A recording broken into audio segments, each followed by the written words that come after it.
Hello there guys, welcome back to Younes Talks Football, welcome back to a brand new video. I hope all of you are doing well today for video number 1 of 2, as we normally do here on Younes Talks Football during this transfer window where it's all kicking off. I can't condense everything into one video as proven yesterday, where I spoke about Caicedo and the latest, and even though other things happened, I had to just briefly mention them at the very end, because if not I'd be here for an hour. So we're gonna split it off like we normally do. This is video number 1. To catch video number 2, you have to make sure you're here and you're aware of what's going on. So the one way to do that, or the two ways to do that, is to make sure that you hit the subscribe button. Hit that subscribe button, hit that notification bell to be notified once I've uploaded. On top of that, be up to date with all things Younes Talks Football. Links to the socials are in the description, as well as on screen for you right now. So you can catch Instagram, X now, not Twitter, and TikTok. Make sure you're following on all of those. Much appreciated. To catch video number 2 of last night, I will leave a link here for you. It's that video I just referenced, Caicedo to Chelsea, and how imminent it's looking now. We might get news later on. Today is Monday. Today's meant to be, possibly the day. We'll wait and see what happens by later tonight. But let's get cracking in terms of what has happened from this morning up until now. And we're going to start off away from Chelsea, even though it's related. Right? We're going to start off with Liverpool. Why? Well, let's start and then you'll understand where I'm going with this. So without further ado, here's the latest coming from Saudi. Now, this is in Arabic, so you're not going to understand all of this. We're going to translate, right? So here it is. We have someone very, very happy at this, but from Saudi saying, the Saudi club, Al-Ittihad club offers to sign Mohamed Salah with a salary of £180 million for 2 seasons. The Saudi Al-Ittihad club makes an offer of £60 million to Liverpool as well to sign Mohamed Salah. I don't think 60 is going to cut it, lads. I'll be honest. He signed a new contract last season, didn't he? And his agent, in fact, has come out publicly because of these rumours and made it clear that if my client honestly thought about leaving Liverpool, we wouldn't have signed the deal last summer. But that's not really, yeah, it makes sense, but that's not really an excuse to prevent you leaving the club. Why? Because you can sign contracts, but you don't know what's going to happen tomorrow. And just like he signed the contract with intention of staying at Liverpool, if there's an offer that comes in that he simply cannot say no to, and they're going to buy out his contract, he'll go. He'll say, see you later, lads, I'm off. But do I see Salah leaving Liverpool? It would take a monumental offer from Saudi to get Salah away from Liverpool. Now, some would probably pinpoint his age and why 60 million is probably worth it, but nah, I'm sorry. So a player like Mo Salah, who's got a contract, who isn't rubbish, let's have it right, is worth more than 60. Considering the market and considering players that are leaving for all sorts of amounts of money, I would say Mo Salah should be considered for at least 80. At least. If he was in the last year of his contract, yes, okay, at that point 60 makes kind of sense. No, at this point I think more is needed. But you got to start somewhere, so Saudi are making that clear. Al-Ittihad seem to be interested in Mo Salah. Now, why have I mentioned this first? Normally the news aside from Chelsea is left to the end. I'm mentioning it first because of the further development that came as of that story, which was, let's get into it, this. This is in Arabic too, but you see the face on here and now you understand everything. Here's the tweet. We got urgent. This is coming from Nawafa Saudiya. It's a page in Saudi saying, if the Mohamed Salah deal fails, Al-Ittihad club's second option is to sign Raheem Sterling. Now we're talking. Now we're talking, ladies and gentlemen. Now we are talking. Saudi, Habibi. Oh, Habibis, my Habibi. Okay, listen. You want Raheem? Not a problem. You come in, you make bids immediately. What is bid? 10 buckets of popcorn? Accepted. Not a problem. Honestly, right now, mate, honestly. Raheem Sterling to Saudi, they are the only ones that can save us in this situation. We are paying Raheem Sterling. Now, if I'm not mistaken, I'm going to quote here. I might misquote, but if I'm correct, I'm correct. He's on 375k a week, if I'm not mistaken. He is, isn't he? There's only one place that can save us. And I say save us because, as far as I'm concerned, Sterling doesn't start. And if he doesn't start and his experience isn't worth much because of the other players that we have, then he's not much use. So if we're going to be able to cut the wage bill, we're going to be able to cut a player like that, generate a lot of money, that's going to add on all the players that we ended up buying and whatnot in terms of net spend, this is going to help us a lot, then absolutely let him go.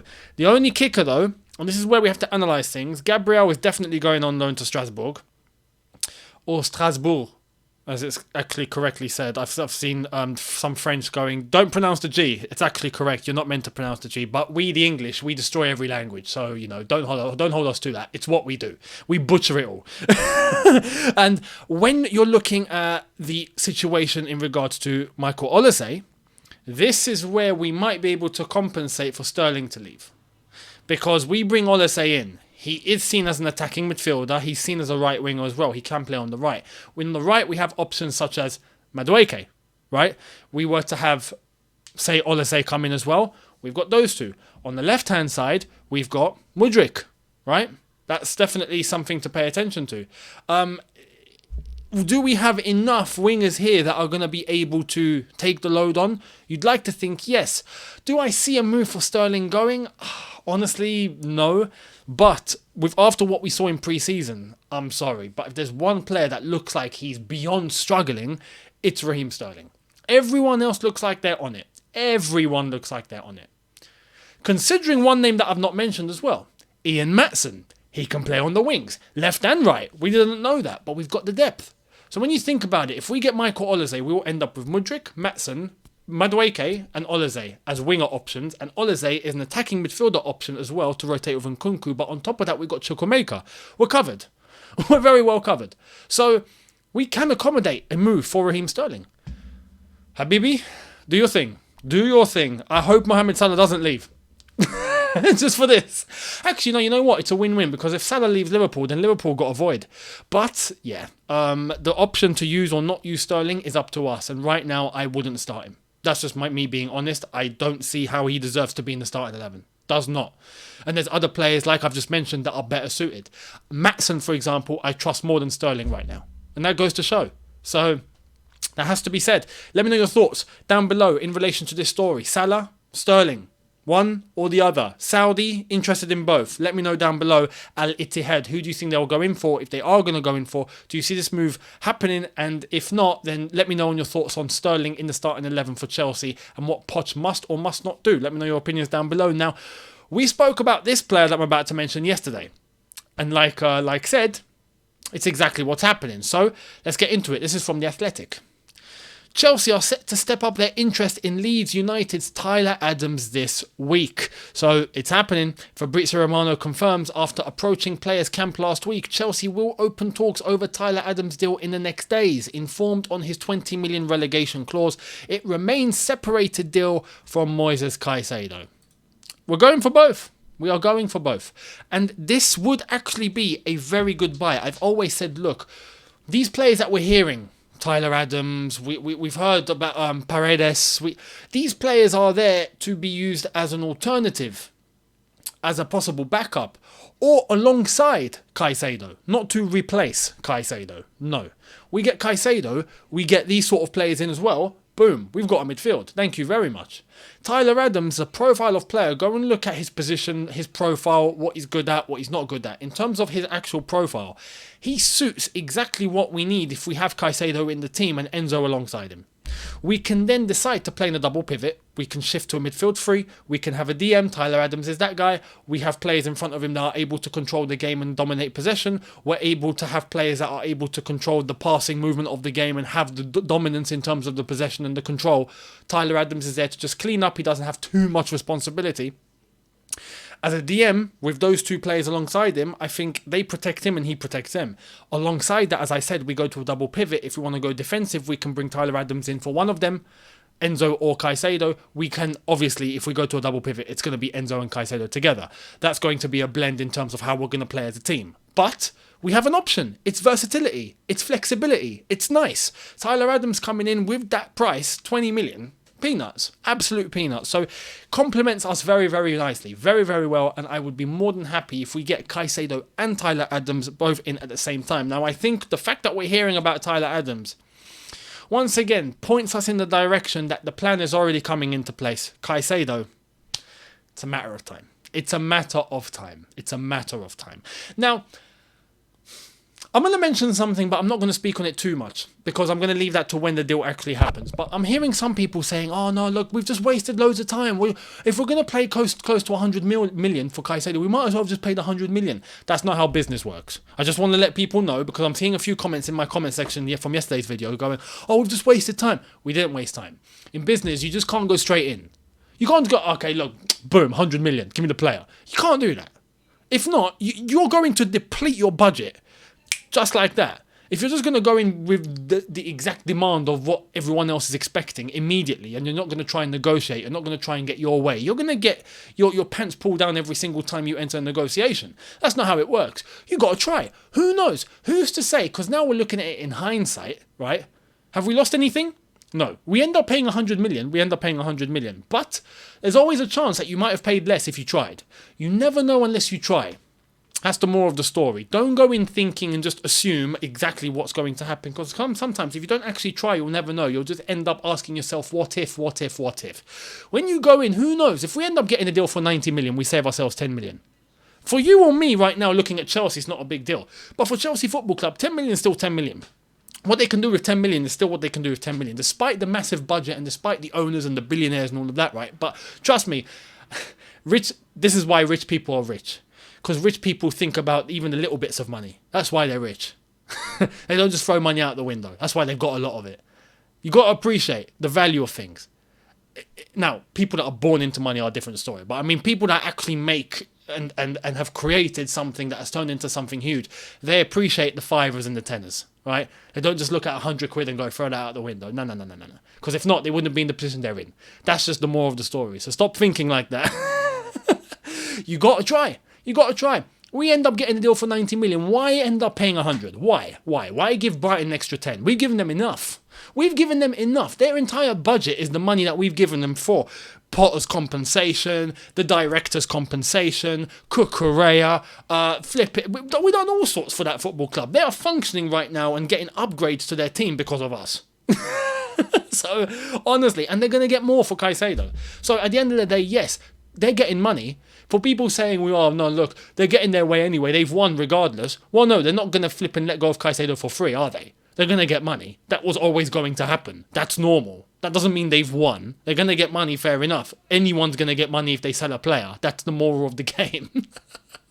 So, look, when it's official and we'll see exactly what the fee is going to be, then we'll discuss and we'll see. Like I said, look, if we actually just get him for less than 100 million, we've won. Because the value is the value. It's as simple as that. But you end up going less for what the asking price was, we've won the negotiation. It's as simple as that. Even if it's 95, we've got it our way. It's as simple as that. So let's wait and see what's going to happen. Now, talking about additions and why an extra 10 million might help, here's what Poch wants. Poch wants this. Check this out. Mauricio Pochettino would like to add another striker. Well, Vlahovic, apparently he's not keen on. I can understand that, to be honest. I have my doubts in terms of Vlahovic. But we've got Jackson, and I feel like we're covered. I feel like it's not so much of a risk now going for someone that we're not really sure of, because he's not going to be the main guy. Or he might be the main guy if he can compete with Jackson. We just need competition here. We just need someone that's going to come alongside Jackson and maybe push him a little bit, and he pushes him a little bit, and then we see who's end up going to be number one, much like the goalkeeper situation. Or we end up finding a way during some games during the season where we end up playing with a two-striker option. Well, fantastic. We've got two strikers. People talking about Armando Broja. Have you seen his injury? Like, he's not just going to walk straight back into the squad like nothing happened. You got to give him time, so he's not going to be exactly ready. The calendar and the schedule is kind to us because we haven't got European football, but it's nice if we have someone that's going to come in for competition. Now, Vlahovic, for competition, I wouldn't be against. As the main guy, I've got doubts. But I'm looking at Jackson and I'm confident. So right now, getting Vlahovic, I'm not entirely against. The other option and why I think I'm not against Vlahovic is just because it gets rid of Lukaku. Would you rather have Vlahovic in your squad or would you have Lukaku in your squad? 100% of you are going to say Vlahovic, of course. And I'm talking with the baggage. Lukaku's baggage is ridiculous. We need to get rid of him and his baggage, right? Just because of what he's managed to bring in terms of negativity, the stories, the scandals, the antics, the mercenary movements, everything he's doing. Get rid of that and just get someone who's going to be quiet and just going to work. That's it. You know what I mean? I'd rather get Bob the Builder and stick up front. That's just the truth. So Vlahovic or Lukaku, Vlahovic of course. But it seems like Poch isn't keen. So, apologies. Which striker do we turn to? That's going to be the question. Let's wait and see. Let me know your thoughts. Who do you think we should turn to in terms of a striker that's going to come and provide competition to Nicholas Jackson? Let me know down below. Now, talking about Nicholas Jackson, he's clarified the situation, and I think it's only right I mention it because obviously there's quite a lot of subscribers here and viewers and all of that, so it's only right that we send the message out. Here's what Nicholas Jackson had to say. So, unsurprisingly, the Nicholas Jackson Twitter account is fake. He came on Instagram, on his official Instagram, to clarify that he doesn't have Twitter. There was a false account going about. An account that Chelsea Football Club followed. I think it was Nicholas_NJ11 or something like that. And I thought it was real. Everyone thought it was real. But like I said, Chelsea were following the account. So you automatically think, oh yeah, no, Chelsea are following the player. Of course, right? So it's the real account. Turns out that account was fake. I have to say, fair play to whoever was running that account because it looked completely legit. It looked real. The only thing that account was posting was training pictures, feel good today, Senegal pictures, pre-season finished, you know, we're looking forward to the season. Those things that players post, it looked legit, but it's fake. So, yeah, don't follow it. Basically, he doesn't have Twitter. So if you see a Nicholas Jackson account on Twitter, it's not real. Now, we move, and there's one thing I want to say in relation to this. This is from Raphael Varane. He posted on Twitter sharing his opinions about the FA's new rule changes and what's happening. So let's get into it. He shared this, saying, we had a meeting last week with the FA. They recommended from the referees new decisions and rules. From the managers and players, we have shared our concerns for many years now that there are too many games, the schedule's overcrowded, and it's at a dangerous level for players' physical and mental well-being. Despite our previous feedbacks, they have now recommended for next season longer games, more intensity, and less emotions to be shown by players. There's part of this I agree with and part I disagree with, and I want to mention this. Why? If he's referencing the new rule that's coming in now about stoppage time, like we saw in the World Cup, which has been implemented in the Championship and is going to be coming to the Premier League, where all the time wasted is going to be added on at each half. So, sorry, the stoppage time isn't going to be 3 minutes or 4 minutes. It's probably going to be 10, 11, 12. Like we saw at the World Cup. Because any time the ball is out of play now, the clock's going to be stopped. So any time that's going to be added on is in relation to the time where the ball was not in play or the game was not going on. When you accumulate all of that and you look at the average amount of time wasted during a 90-minute game, it's half an hour. 25 minutes, half an hour, around there. Around 20 minutes tends to be the less amount. So you're looking at 10 minutes each half added on as stoppage time. Now, I think that's fair. If the ball's out of play, we've come in for a 90-minute match and we're getting 60 minutes of football, I think it's fair that we actually just add it on in terms of each half. Now, if players of that level are complaining because they're going to have to play another 20 minutes, come on. When the ball is not in play, this isn't 90 minutes of football plus another half an hour of football. This is 90 minutes of football being played. But I'm sorry, many of these footballers that are footballers now at the highest level were footballers when they were trying to grow up and become professional footballers. They were the same ones in their areas, in their Sunday leagues, in their teams that they were playing for when they were younger, playing 3-4 hours on the bounce. Don't tell me that's a lie, because we've all done it. We've all played 4 or 5 hours on the bounce, haven't we? We've all had those moments. That's normal. So don't say it can't be done. At that level, I'm sorry, but the training and intensity, and it's there, you get those minutes in. You just do. So to add another 20 or 30 minutes every single match day isn't the end of the world, and especially for what they're getting paid. Now, however, what I do want to suggest is that's the only part that I disagree with if he is referencing to that. What I do agree with is the amount of games that they're looking to play now. The amount, in terms of the schedule, they're trying to cram so many games into a calendar now. Yes, that's actually crazy. You find players playing a game every 3 days for an entire season because of all the competitions that they're involved in, club and country. I get that. That's too much. As far as I'm concerned, yes, players are not robots. And the other thing that I agree with him is in terms of emotion. Because now we're seeing players and managers all together getting penalised because of a bit of emotion. You know? Yesterday, Community Shield. Arteta got booked for... I'm trying to recall. But no, did he say something? I think he said something, he gets booked. Do you know what I mean? And it wasn't something that was outlandish or outrageous, but he gets booked. There was, again, in the Community Shield yesterday, I forgot what player it was who got booked, but referee calls, I think, for offside. He taps the ball away to the side. He runs back, and the player comes and gives him a yellow because he kicked the ball away. Even though he didn't kick the ball away out of the flipping stand, he kicked the ball literally like a metre away, like we've seen time and time and time again. Booked. This is getting quite crazy. Like, let the emotion show. Let the emotion show. If football is an emotional sport, football is a sport where things happen in the moment and it's part of the game. And then in reflection later on, yes, you look back and you go, you know, yeah, it happened, it is what it is. But in that moment, you experience it and see if you wouldn't react the same.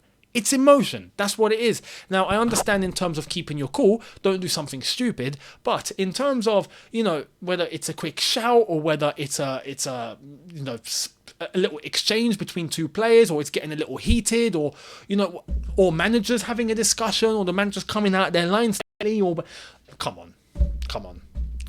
You know, so in relation to that, yes, I completely agree. People are not robots. So stop trying to make players and managers likewise like robots. They're not robots. Let them remain human. So, yeah, in terms of Varane's message, I agree with basically everything he said. But if there is a concern about the slight minutes that are going to be added on in stoppage time because of the time wasted during the game, nah, I disagree with that. I think that's completely legit. I think that's fine. So let me know your thoughts down below in relation to Varane's statements. Now, before we wrap up, let's get to what has happened elsewhere. This is confirmation from what we mentioned yesterday, which is Ibanez Al Ahly from Roma. Here it is. Roger Ibanez to Al Ahly, here we go. Deal in place for 28.5 million euros guaranteed fee plus add-ons up to more than 30 million euros total package for AS Roma. 4-year deal agreed. Medical will take place today. Exclusive story confirmed. Al Ahly will now focus on Zielinski. There's Ibanez and how he'd look like in an Al Ahly shirt. Mourinho spoke and said, "I know you will miss me. Thank you for your last shirt. Now you can pay a proper dinner to me and my staff. Enjoy Saudi Arabia." Ibanez to Al Ahly as revealed exclusively by Fabrizio Romano. So there it is. And very nice joke there from Jose. And he's absolutely correct. If you're in Saudi, you can definitely afford dinner. So Ibanez, pay up. And it better be a nice steak as well. It better be a tomahawk. Not just one of them, you know, flimsy corner shop steaks. Like, no. Has to be a straight up T-bone or a tomahawk or something mad, right? No alternatives on the table aside from that. That is for sure. So Ibanez off to Saudi, but like I said yesterday or the day before, 24 years old. And he's going to Saudi. It goes to show Saudi are serious. This is no joke. This isn't a short-term thing. This is a long-term thing. So keep your eyes on them. Now, here's another one before we end. Alvarez. It's happening. Exclusive Edson Alvarez to West Ham. Here we go. Verbal agreement with Ajax for total package around 34 to 35 million pounds. Fee. Alvarez will fly to London in the next 24 hours in order to undergo medical tests and sign contracts. Personal terms agreed as revealed on Saturday. And that's Alvarez in a West Ham shirt and how he would look like once it's official. Alvarez to West Ham. That's a good deal. Fair play to West Ham. They've got business finally. They were the only club that didn't sign anyone. And they've gone and pulled off Edson Alvarez. Edson Alvarez that was once linked with Chelsea, once linked with Arsenal. I think a player that people expected to end up at a top club. No disrespect to West Ham. But West Ham have managed to pull this off for a fee, which is quite reasonable. Happy days. I think he absolutely does bolster their midfield.